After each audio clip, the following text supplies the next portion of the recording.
Hello and welcome to Byju's Exam Prep IAS. Let's begin today's daily quiz with question number 1 on your screen. Consider the following statement with regards to Manrega. Number 1. The scheme is a demand-driven wage employment scheme which functions under the Ministry of Panchayati Raj.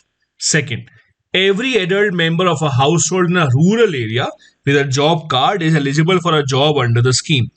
Third, it covers all the districts of India except the ones with 100% urban population. And fourth, under the law, the states may make provisions for providing additional days beyond the period guaranteed under the Act from their own funds. Which of these given statements is or are correct? The correct answer here is B. 2, 3, and 4 are correct. The first statement is wrong because this scheme, Manrega, is working under the Ministry of Rural Development. As you know, this is a demand driven wage employment scheme focusing on the rural areas in India.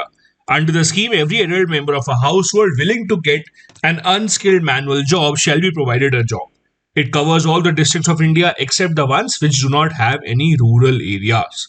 The correct answer, as I said, is B. The law provides for at least 100 days of guaranteed work in a financial year. It also says that the central government can add 50 more days if there are issues of drought or floods in a specific area. Furthermore, the state governments can extend it even further if they want to utilize their own funds. The reason why we are discussing this question is because in this year's budget, the allocation given to the Manrega scheme is 25% lower as compared to the previous year's revised estimates. And that is what has been pointed out by the parliamentary panel and many other experts who are related to this particular scheme. Next, question number 2. Consider the following statements with regards to Aadhaar. Number 1. UIDAI is a statutory body working under the Ministry of Home Affairs. Second, under the Aadhaar Act, foreigners who have stayed in India for 182 days or more in the 12 months are eligible to apply for Aadhaar. Third, during enrollment for Aadhaar, an individual has 3 options for gender: male, female, and transgender. You have to choose a correct answer. The correct statement out of these is D. 2 and 3 are correct. The first statement is wrong because UIDAI actually works under Ministry of Electronics and Information Technology. The second statement is correct. Even foreigners who are not Indian citizens can apply for Aadhaar if they have stayed in India for 182 days or more in the last 12 months. This is why Aadhaar is a proof of residence, but not a proof of citizenship. The third statement is correct. For Aadhaar enrollment, you get to choose between the 3 gender options: male, female, and transgender. The reason why we are asking this question is because Sri Lanka is planning to launch its own version of Aadhaar under the name Unitary Digital Identity Framework. It will be modeled on the Aadhaar card scheme of India, and the Sri Lankan government has asked for India's help for implementing this model. In retaliation, India has agreed to provide a grant to implement this particular scheme in the island nation.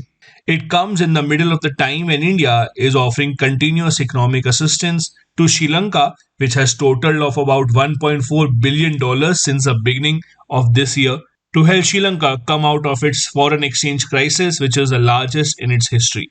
Interestingly, this is not the first time that Sri Lanka is attempting to digitize the citizen's identity. A few years back, Maithripala Sirisena and Ranil Wickremesinghe, when they were in power from 2015 to 19, were thinking of introducing electronic national identity cards but had concerns of privacy, because of which the plan was shelved. Next, question number 3.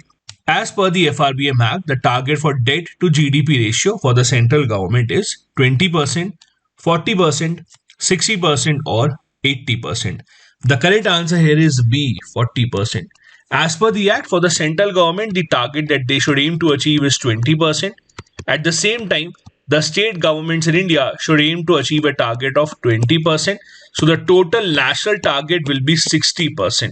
But for central government, as the question asks, the target is 40%.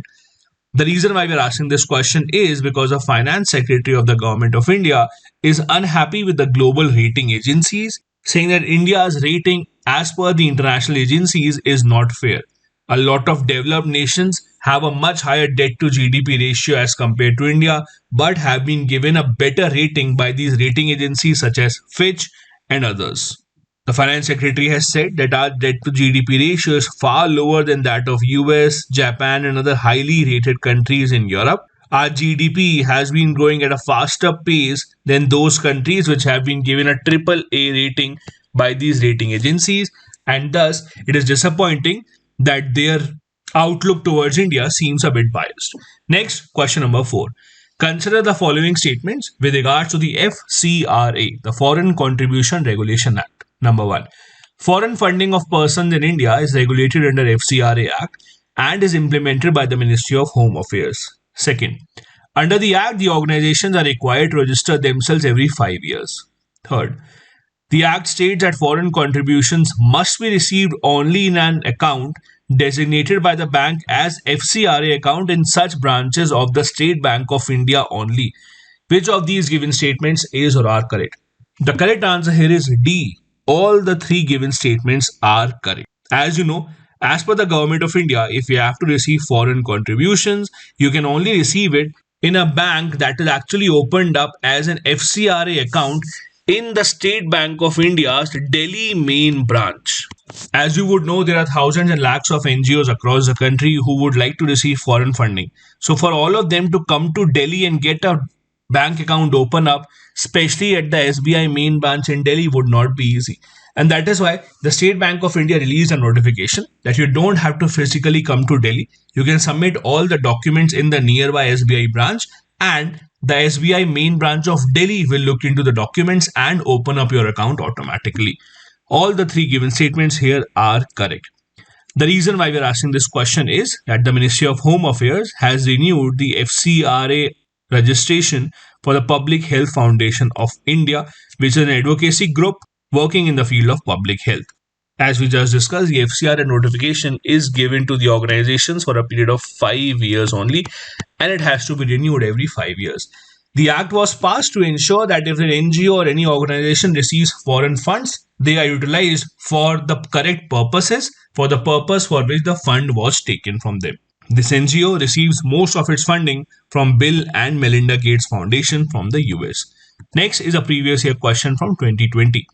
The experiment will employ a trio of spacecraft flying in formation in the shape of an equilateral triangle, which has sides 1 million kilometer long, with lasers shining between the craft.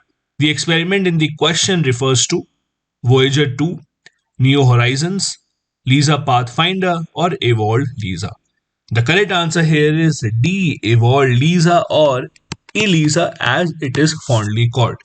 This particular experiment is planned by installing 3 interferometers on 3 spacecrafts, which will be located at the corners of a triangle with sides of some 5 million kilometers or equivalent to 3 million miles. The mission will be carried out jointly by NASA and ESA, that is a European Space Agency. They had already launched a mission in 2015 to test this technology, which was called the LISA Pathfinder. It is stationed near about the L1 point, which is between the Sun and the Earth, and nearly 1.5 million kilometers away from the Earth. The mission's objective is to demonstrate a technology which is eventually required to study gravitational waves. Next, we have a fact of the day, and we will be discussing about the role of the governor in approving a bill. This is with respect to the controversy that is taking place in Tamil Nadu right now, where the Tamil Nadu state governor, that is Sri R.N. Ravi, has been sending back the bill to the Tamil Nadu Assembly, which is seeking to grant exemption from the mandatory NEET examination for the seats allocated by the government in undergraduate medical and dental courses in Tamil Nadu. So what has happened is, this bill was first sent to the governor, who sent the bill back to the assembly, saying that this bill is against the interests of the poor and the rural students in the state. The state assembly now is all set to send the bill again back to the governor, and as you know, when the bill goes back to the governor the second time, the governor will have no option but to grant assent to the bill. Interestingly, in this present case, since the bill has been enacted on a subject of the concurrent list, the bill will have to be sent to the president for his assent. Since NEET is mandatory under the Indian Medical Council Act of 2016, the state law can only be in force in Tamil Nadu, and it can only override the central government law only if it gets assent from the president himself. As you know, Article 200 of the Indian Constitution says that the governor may grant assent to the bill, withhold his assent, or return the bill for reconsideration of the legislature. That would mean absolute veto or suspensive veto.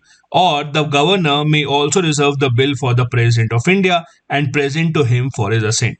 There is no time frame given in the constitution for any of these functions, and the decision by the governor can be taken within any time period that he or she wants. The interesting part is that the governor sending a bill to the president is one of his discretionary powers. So the governor does not take advice from the state's chief minister on whether or not a certain bill has to be sent to the president. Now, when the bill goes to the president, as you know, president again does not have a time limit. The president can also exercise all his veto powers and can even send the bill back to the state assembly.